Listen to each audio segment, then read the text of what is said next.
Welcome to this explainer. Today we're diving straight into chapter 28 of Fred Clements' highly practical book, 30 Coaching Tools and Approaches That Actually Work. We're going to focus entirely on diagnosing modern workplace chaos and, more importantly, finding a reliable way through it. Picture this. It's a scenario every leader, manager, and people development pro knows all too well. You're sitting across from a team member who is just completely frozen.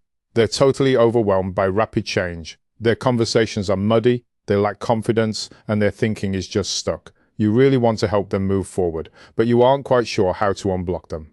Sound familiar? Well, to help them get unblocked, we're going to follow this structured agenda. We'll look at the modern workplace challenge, introduce the BANI model, talk about why it matters now, put it into practice, flag some common pitfalls to avoid, and finally, figure out a practical way forward. Let's start with section 1, the modern workplace challenge. We've got to start with a tough truth, you know.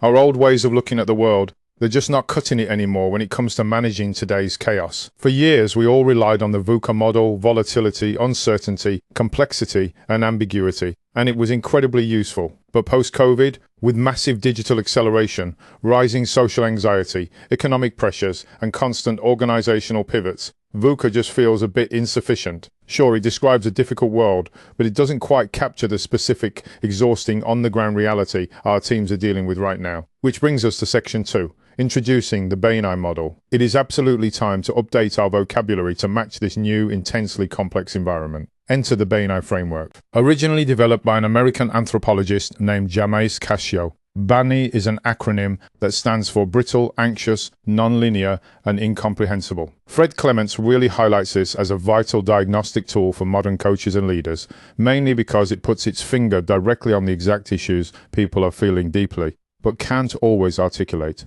Moving to section 3, why BANI matters now. Now I know what you might be thinking. Do we really need another corporate acronym? Well, yeah, we kind of do, because your leadership response actually needs to fit the condition you're facing. As Fred Clements points out, if we use old models for a new reality, we are absolutely going to misread what's happening.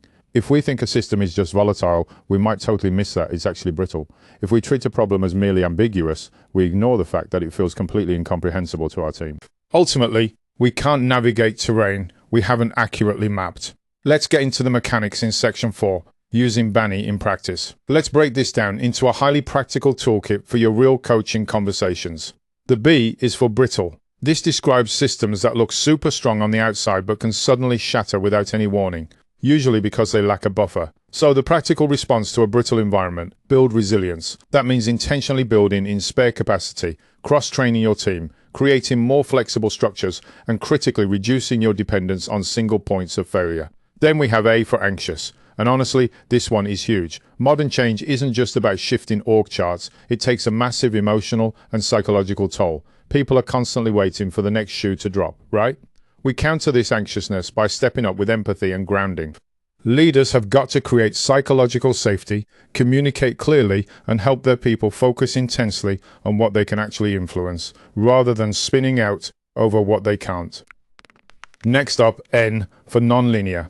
In a nonlinear world, simple cause and effect just breaks down. A tiny change can have massive, unpredictable consequences, and progress is often messy and delayed. Because of this, our leadership response has to be absolute adaptability. Instead of clinging to over-rigid project plans, we need to experiment, constantly review, work tightly with feedback loops, and just be fully prepared to pivot.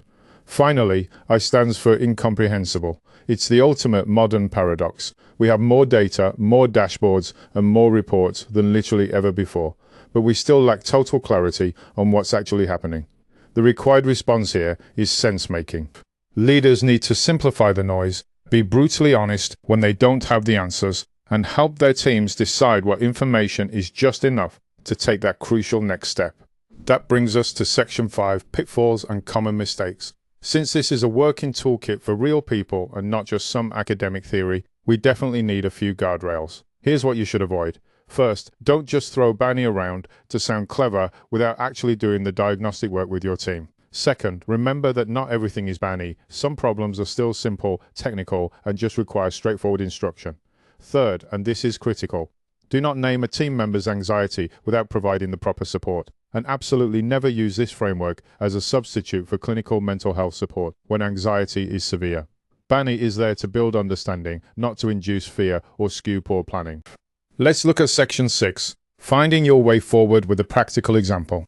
So let's walk through a quick real-world example of how a team can map their current experience to unstick their thinking. Imagine a team dealing with a major software rollout that is just failing. Step 1, they map the experience. They realize, our whole process depends on one specific engineer. Okay, that's brittle. Step 2, they name the toll. Everyone is terrified of making a mistake. That's anxious. Step 3, instead of panicking, they ask constructive response questions. What exactly would make this less brittle? What would reduce this unnecessary anxiety? By chronologically mapping the experience, naming the specific issues, and exploring targeted responses, that team moves completely out from under the chaos and right into action. Which perfectly leads us to section 7, answering the opening hook.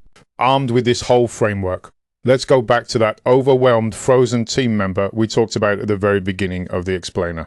I know the instinct of many managers is to just swoop in and rescue people with advice, but true coaching is about helping them access their own clarity. So, try using these specific BANI coaching questions. Ask them, what part of this situation feels brittle to you? What anxiety is present right now? Where are things not working in a straight line? What part of this feels completely incomprehensible? And finally, what is one small step you can take despite that uncertainty? You see how that shifts the whole conversation. You move them from overwhelming chaos to a clear, actionable diagnosis. So, I want to leave you with a final provocative thought. When the world around your team feels totally incomprehensible, are you exhausting yourself trying to control it with outdated models? Or are you ready to accurately map the terrain? Because when you can finally name the chaos, awareness creates choices, and those choices create much better outcomes. Stay human, lead well, and help your people find their way through. For more information, head over to clementsconsultancy.com to buy a discounted PDF copy of the book, or head over to Amazon for the ebook or printed version.